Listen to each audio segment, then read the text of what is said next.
The trading floor is silent now. Not the silence of order, but the silence that follows catastrophe. The kind that makes your ears ring because your mind refuses to accept what just happened. It's October 2008, and a young analyst named Michael sits frozen at his desk, watching his Bloomberg terminal flash read across every single asset class simultaneously. Stocks, bonds, commodities, real estate. Everything is falling. His hands hover over the keyboard, trembling slightly, because he knows what he's about to do will either ruin him or define the rest of his life. He clicks buy. Not a small position. Everything. His entire net worth, leveraged 3 times over, betting against the panic consuming every rational mind around him. His colleague looks at him like he's insane. Maybe he is. But in this moment of absolute terror, when the financial system itself seems to be unraveling, Michael understands something that only becomes visible when the world is ending. The greatest fortunes in history are not built in boom times. They are seized from the wreckage of collapse.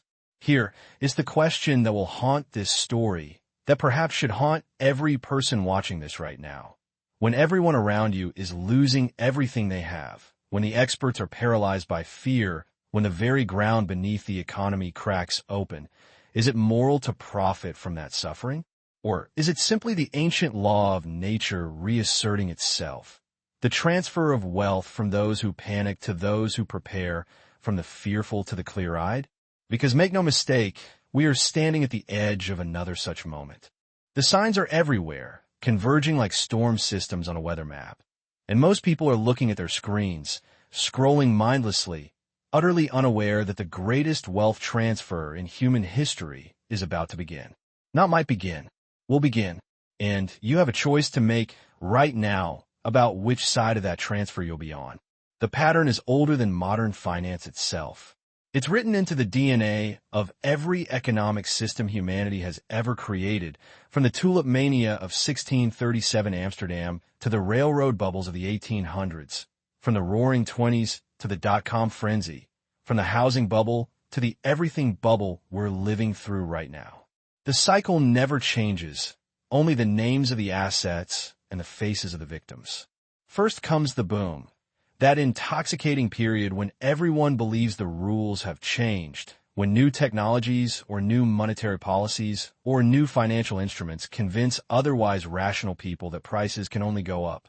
Money pours in, not just from the wealthy, but from teachers and nurses and truck drivers who mortgage their futures because their neighbor just made a fortune flipping houses or trading cryptocurrencies or investing in SPACs. The boom creates its own mythology, its own prophets who appear on television to explain why this time really is different, why the old metrics don't apply anymore. And for a while, they're right. Prices do keep rising. The skeptics look like fools. The risk-takers become folk heroes. But beneath the euphoria, the foundation is rotting. Debt accumulates. Leverage multiplies. Asset prices disconnect entirely from underlying value, floating higher and higher on nothing but momentum and borrowed money and the greater fool theory. The belief that no matter how overpriced something is, there will always be someone willing to pay more. The system becomes a house of cards built on a pyramid built on quicksand, and everyone involved knows it at some subconscious level, but no one wants to be the first to admit it because that would mean walking away from easy money. So they stay. They double down. They tell themselves that they're smart enough to get out before the crash, that they'll see it coming, that this time they'll be the exception. They won't be. They never are. Because when the collapse comes, it doesn't announce itself politely. It erupts. One small crack appears. A company defaults. A bank teeters, an algorithm malfunctions, a central bank changes course. And suddenly everyone is rushing for the exit simultaneously. And that's when they discover that the exit is far too small for the crowd trying to escape through it. The crash of 2008 began this way. Not with a bang, but with whispers that spread like contagion through the banking system in 2007. Subprime mortgages, those loans given to people who could never afford to repay them, were packaged into securities that were supposed to be safe, AAA rated, blessed by credit agencies that had every incentive to look the other way. Investment banks loaded up on them. Pension funds bought them. Insurance companies wrote contracts guaranteeing their value. It was a perfect machine for transforming garbage into gold, and it worked beautifully until it didn't. When homeowners started defaulting in numbers that were supposedly statistically impossible, the entire edifice shuddered. Bear Stearns collapsed in March 2008. Markets steadied briefly, convincing many that the worst was over. They called it contained. They always call it contained. Then Lehman Brothers imploded in September, and with it, the illusion that the system could save itself. Credit markets froze. The commercial paper market, the bloodstream of everyday business, stopped functioning. Companies that were profitable couldn't make payroll because they couldn't access short-term loans. The stock market lost half its value in months. Retirement accounts evaporated. Homes were foreclosed by the millions. Unemployment spiked toward 10%. And the psychological damage went even deeper than the financial carnage because for the first time in generations, Americans genuinely believed that the system itself might disintegrate, that their dollars might become worthless, that civilization's veneer was thinner than anyone had imagined. But here's what they don't teach you in economics textbooks, what you won't hear from financial advisors who profit from keeping you passive and afraid. That moment of maximum terror, when the sky is falling and everyone is selling everything and the world seems to be ending. That is the moment when generational wealth is created. Not through luck, not through inheritance, through courage married to preparation. Michael, the young analyst frozen at his desk in 2008, wasn't acting on impulse when he went all in. He had spent the previous 2 years watching the housing market with growing horror, reading the prospectuses of mortgage-backed securities, understanding that the machine was designed to fail. He didn't have the capital to short the market like the hedge fund legends whose stories would later be told in books and movies. But he had something else, the psychological preparation to act when others froze. When he clicked buy in October 2008, he wasn't gambling. He was executing a plan formulated long before, waiting for the moment when fear would drive prices so low that they no longer bore any relationship to actual value. He bought index funds, dividend-paying stocks, REITs trading at 60% discounts. And then he did the hardest thing of all, he held. Through the continued volatility, through the talking heads on television predicting a decade of depression, through his own fear, which never entirely went away. He held because he understood that markets are not rational in the short term, but they are predictable over the long term. And the long term always bends toward recovery, toward growth, toward the transfer of assets from weak hands to strong ones. By 2013, Michael's portfolio had tripled. By 2020, it had increased tenfold. He didn't time the exact bottom. No one does, but he didn't need to. He just needed to buy when others were selling, to be greedy when others were fearful, to trust in the pattern that has repeated itself throughout history with mathematical precision.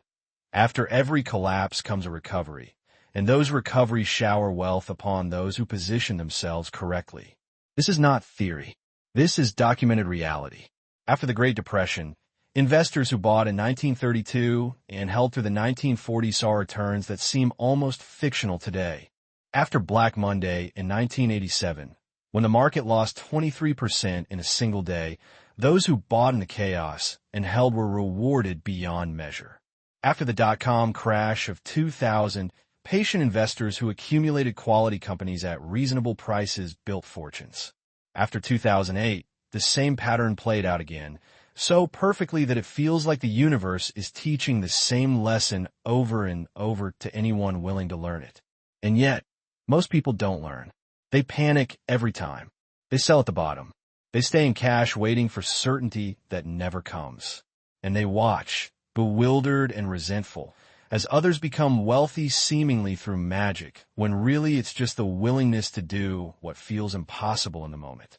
Now we stand on the precipice of the next great crash, and the scale of this one will dwarf everything that came before. Not because the fundamentals are worse, though in many ways they are. Not because the debt levels are higher, though they absolutely are: government debt, corporate debt, consumer debt, all at levels that would have been inconceivable a generation ago. But because the boom that preceded this coming bust was unlike anything in recorded history. Central banks around the world responded to the 2008 crisis not by allowing the system to reset, not by letting bad debts default and inefficient companies fail, but by flooding the world with money on a scale that staggers the imagination. Interest rates went to zero. Then they went negative in many countries, a concept so absurd that it would have been dismissed as impossible just decades earlier. Quantitative easing, a euphemism for printing trillions of dollars out of thin air, became permanent policy. The Federal Reserve's balance sheet exploded from less than $1 trillion to nearly $9 trillion. The European Central Bank, the Bank of Japan, the People's Bank of China, all of them printing, buying bonds, propping up markets that should have fallen, saving companies that should have failed, creating the illusion of prosperity through monetary expansion while the real economy stagnated beneath. This created the everything bubble. Stocks reached valuations not seen since the peak of the dot-com mania. Real estate prices in major cities worldwide soared beyond the reach of ordinary workers, creating a generation that cannot afford to buy homes in the places where they work. Bond prices rose to absurd levels, meaning yields fell to nothing, meaning retirees and pension funds could no longer generate income from safe investments and were forced into riskier assets, pumping more money into already inflated stocks. Cryptocurrencies emerged as a new asset class and promptly experienced their own boom-bust cycles on steroids, creating paper billionaires who then became broke, then rich again, in cycles measured in months rather than decades. Private equity firms used cheap debt to buy out companies, loading them with leverage, extracting fees, and leaving economic time bombs ticking across the corporate landscape. Art, wine, collectibles, NFTs, SPACs, meme stocks. Everything became an investment vehicle. Everything was financialized. Everything rose on the same tide of easy money and the belief that central banks would never allow prices to fall. For a while, they were right. Every time markets wobbled, central banks stepped in with more stimulus, more guarantees, more printed money. The put was implicit. Don't worry about risk because we'll bail you out. This created the greatest moral hazard in financial history. It trained an entire generation of investors to buy every dip, to believe that losses were temporary, but gains were permanent, to operate with leverage that would have been suicidal in any previous era, because the Fed had their back. Then came inflation, not the controlled, manageable inflation that central banks target.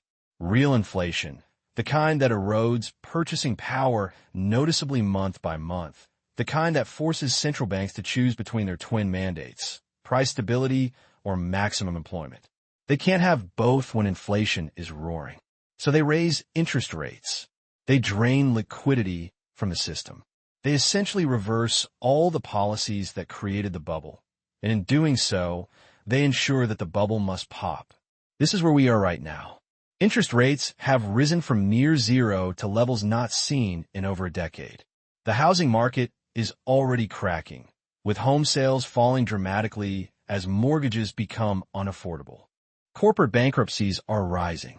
Regional banks have started to fail, rescued only by emergency interventions that look suspiciously like the bailouts of 2008 that we were told would never happen again. The stock market has experienced violent swings, grinding lower despite periodic rallies that trap optimistic investors. And beneath it all, the debt burden has become unsustainable. Governments cannot afford the interest payments on their borrowing. Companies that thrived in a zero-interest rate environment are discovering that they can't refinance their debts at higher rates. Consumers are maxing out credit cards to maintain lifestyles they can no longer afford. The system is breaking in slow motion, and everyone can feel it even if they can't articulate why they're so anxious, why the economy feels wrong despite what the official statistics claim. The next crash is not a possibility. It is an inevitability, written into the mathematics of debt and the psychology of crowds and the fundamental impossibility of generating real prosperity through monetary creation alone. The only questions are when it will begin in earnest, what will trigger the final cascade, and how bad it will get before the bottom is finally reached. Some analysts predict a grinding bear market lasting years, a slow bleed that exhausts investors through death by 1,000 cuts. Others foresee a sudden collapse, a liquidity event that makes 2008 look mild by comparison, perhaps triggered by a sovereign debt crisis or a derivatives blow-up or a geopolitical shock that exposes how fragile our interconnected financial system really is. The specifics don't matter as much as the certainty of the direction. We're going down. The only variable is the path we take to get there. And this is why this moment represents the greatest opportunity of our lifetime. Because crashes, for all their horror, for all the genuine suffering they cause, are ultimately mechanisms of wealth transfer. They don't destroy wealth, they redistribute it. The total productive capacity of the economy doesn't vanish when stock prices fall. The factories still exist. The intellectual property remains. The infrastructure endures. What changes is the ownership, the price, the willingness of sellers to part with assets at previously unthinkable discounts. Crashes force assets from weak hands into strong hands, from those who need liquidity immediately into those who can wait for value to be recognized. And the larger the crash, the larger the transfer.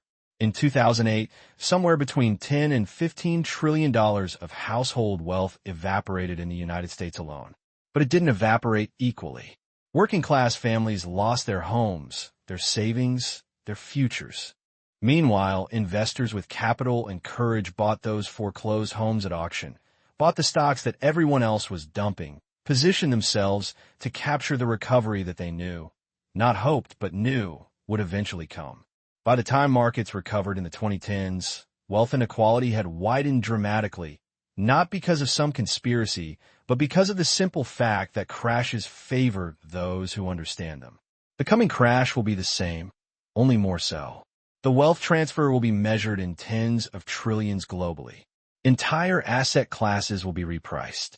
Companies that seem invincible today will be revealed as over-leveraged frauds. Real estate in overheated markets will see corrections of 30, 40, 50%. Stock portfolios that people assumed would fund their retirements will lose half their value or more. And through it all, through the panic and the despair and the genuine economic hardship, there will be those who are buying. Not because they're cruel, not because they enjoy others' suffering, but because they understand that value and price are different things, and crashes create the conditions where valuable assets are sold at ridiculous prices out of sheer desperation. This is not exploitation. This is the fundamental mechanism of market-based economies, price discovery through crisis. Those who allocate capital efficiently, who can distinguish between companies that are genuinely broken and companies that are merely mispriced, who have the emotional fortitude to invest when it feels most dangerous. Those people will build generational wealth from the wreckage. If stories like this fascinate you, consider leaving a like. It helps bring more hidden chapters of economic history to light. And trust me, what's coming next is something you'll want to understand deeply. So how do you prepare? How do you position yourself to be on the right side of the greatest wealth transfer in history? First, understand that this requires both material preparation and psychological preparation, and the latter is actually more important than the former. Material preparation is straightforward. Preserve capital, reduce debt, maintain liquidity.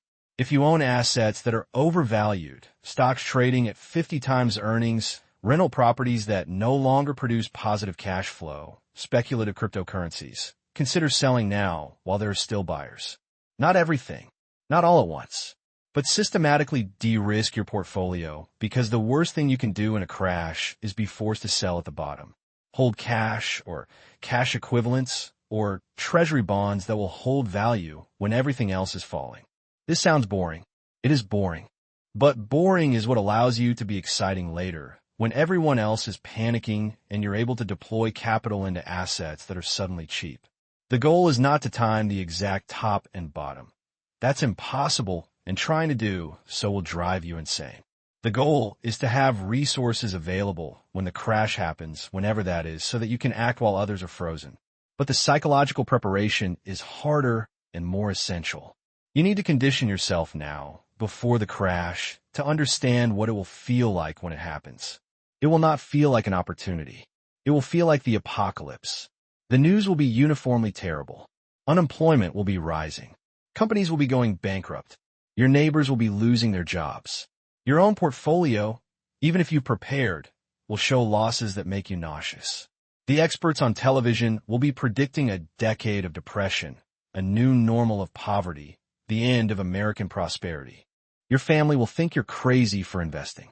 Your friends will share stories of people who lost everything by trying to catch a falling knife.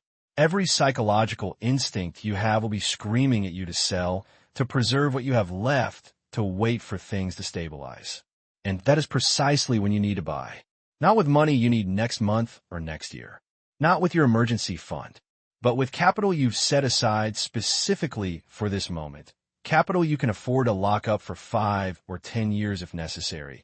Capital that represents your stake in the future wealth transfer. What should you buy? This is where preparation meets opportunity.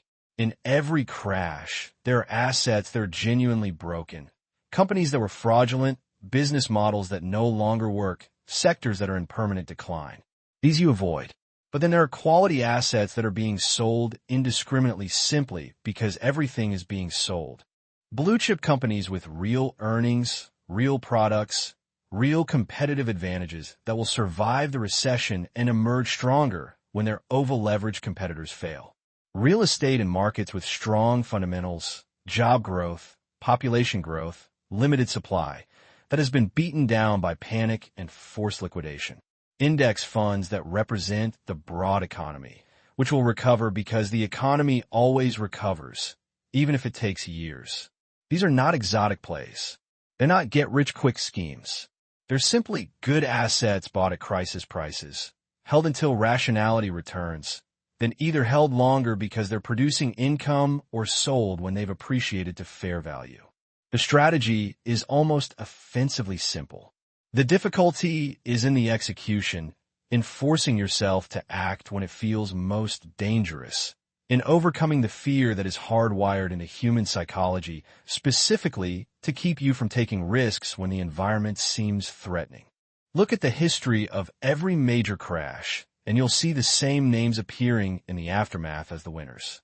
After the Great Depression, families like the Kennedys who had raised cash before the crash bought assets at depression prices and built dynastic wealth.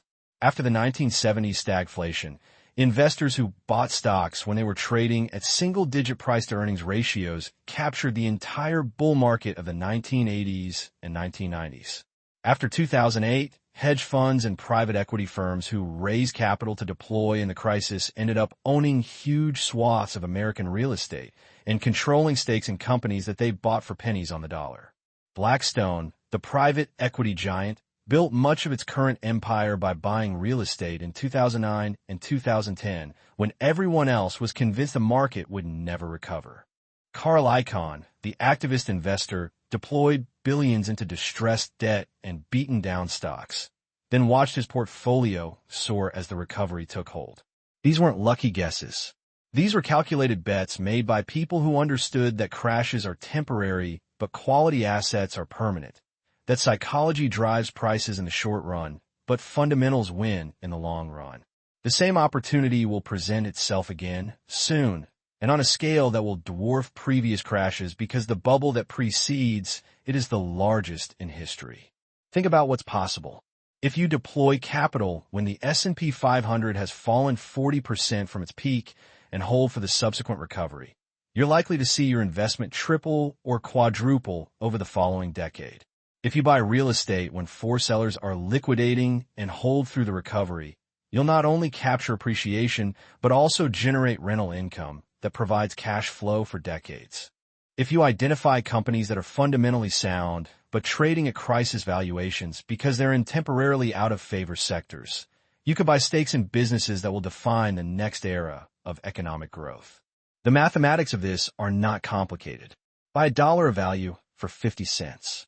Wait, sell that dollar for $1, or hold it because it's now producing income. The difficulty is not in the strategy. The difficulty is in maintaining conviction when the world is ending, when your lizard brain is screaming at you to run, when every social and psychological pressure is pushing you toward panic. This is why the preparation must begin now, before the crash, when you can think clearly. Study the history of previous crashes. Read about the psychology of markets, about how fear and greed drive prices to extremes that have nothing to do with underlying value. Build your financial plan, not a vague intention, but a specific plan with triggers, with amounts you'll deploy at different levels, with asset classes you'll target, with rules you'll follow even when you don't want to. Practice mental exercises where you imagine the market falling by half and walk yourself through how you'll respond. Journal about your fears so you understand what your psychological weak points are. Talk to people who lived through previous crashes and ask them what they wish they'd done differently. Most of them will say they wish they'd bought more, that they wish they'd been braver, that they wish they'd trusted in the recovery that seemed impossible at the time. Learn from them. Internalize that lesson now, so that when your moment comes, you're not frozen like the majority, but ready to act like the minority who become wealthy. There's also a moral dimension to this that needs to be addressed directly, because it will come up. It always comes up. Is it right to profit from crash? Is it ethical to build wealth from others' suffering? These are fair questions, and the answer is complex. On one hand, crashes cause real hardship. People lose jobs. Families lose homes. Retirements are devastated. Suicides increase.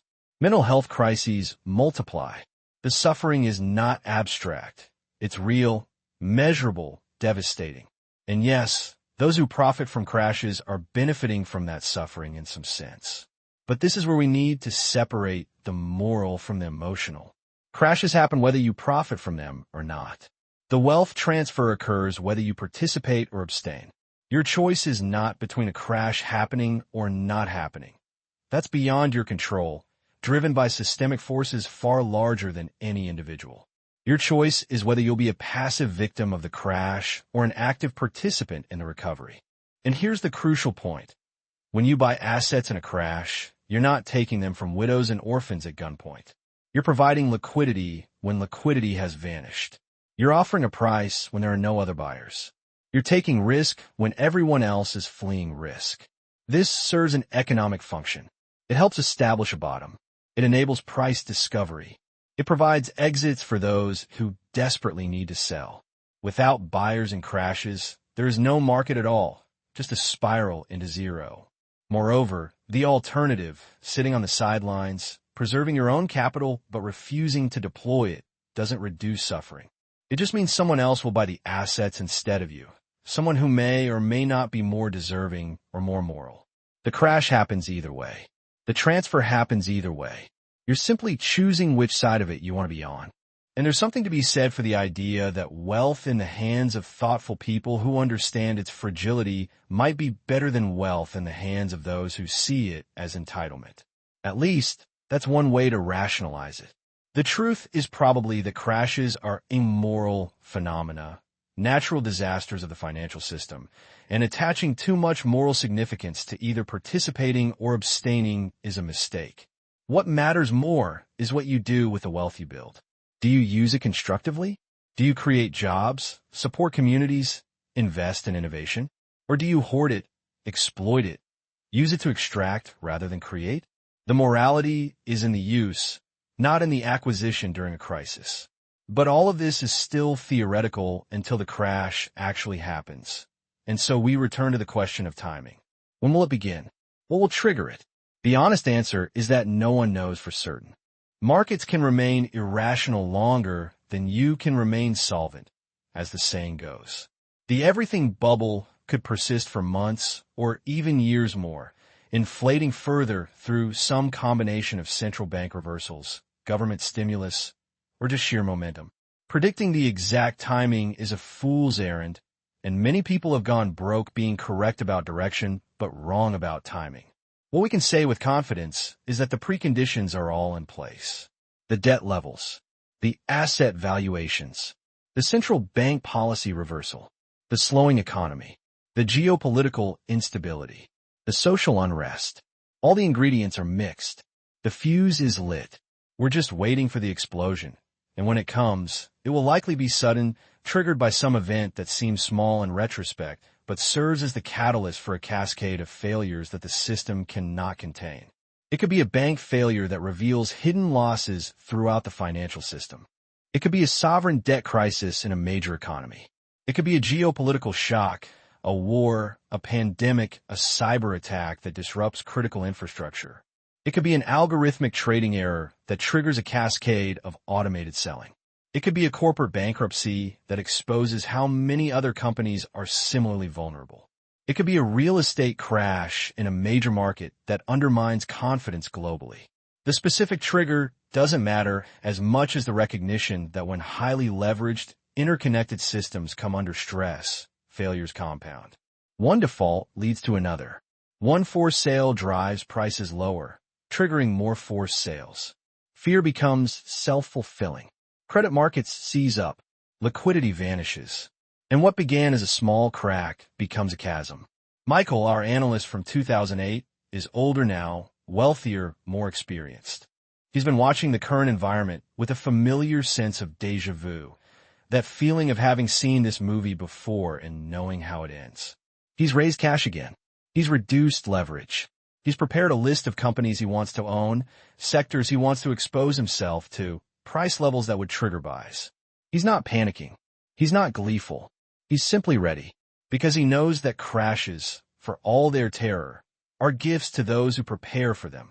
They reset the system. They create opportunity. They separate the strong from the weak, the prepared from the foolish, the courageous from the timid. And they offer a chance, once a decade or once a generation, to accelerate wealth creation in ways that are impossible in normal market conditions. He doesn't want suffering. He doesn't celebrate hardship. But he understands that the cycle is inevitable, and his job is not to stop the cycle, but to position himself correctly within it. The crash is coming. Maybe it has already begun, and we just don't recognize it yet, in the same way that recessions are only identified formally months after they've started. Maybe it's still months or years away, allowing the bubble to inflate further before it pops. But it is coming as certainly as winter follows fall, as certainly as the tide goes out after coming in. And when it arrives, it will reshape the economic landscape of the world. Some will lose everything. Many will lose much. But some will gain everything. Some will build generational wealth. Some will look back on the crash not as a disaster, but as the moment that defined their financial future, the crucible that tested them and found them worthy. The question that should be echoing in your mind right now, the question that should keep you up at night thinking and planning and preparing, is simply this. Which one will you be? Will you be among the masses who panic, who sell at the bottom, who are frozen by fear when action is required, who look back with regret and bitterness at the opportunity they let slip through their fingers? Or will you be among the few who prepare, who study, who build both the material and psychological resources necessary to act when the moment comes, who understand that the greatest fortunes are built not in good times, but in bad times, not through the rising tide that lifts all boats, but through the storm that sinks most and leaves the seaworthy to claim new waters? What would you have done if you were in Michael's position, watching the world collapse around you, your hand hovering over the buy button? Would you have clicked it? Could you have held through the continued fall, through the months of doubt and fear and regret? Tell me in the comments. And if you crave more stories that test the limits of financial truth and human psychology, that explore the patterns of wealth and the nature of opportunity in chaos, subscribe, because the next one might just change how you see not only markets, but the very structure of risk and reward that governs our economic lives. The crash is coming. The opportunity is real. The choice, ultimately, is yours.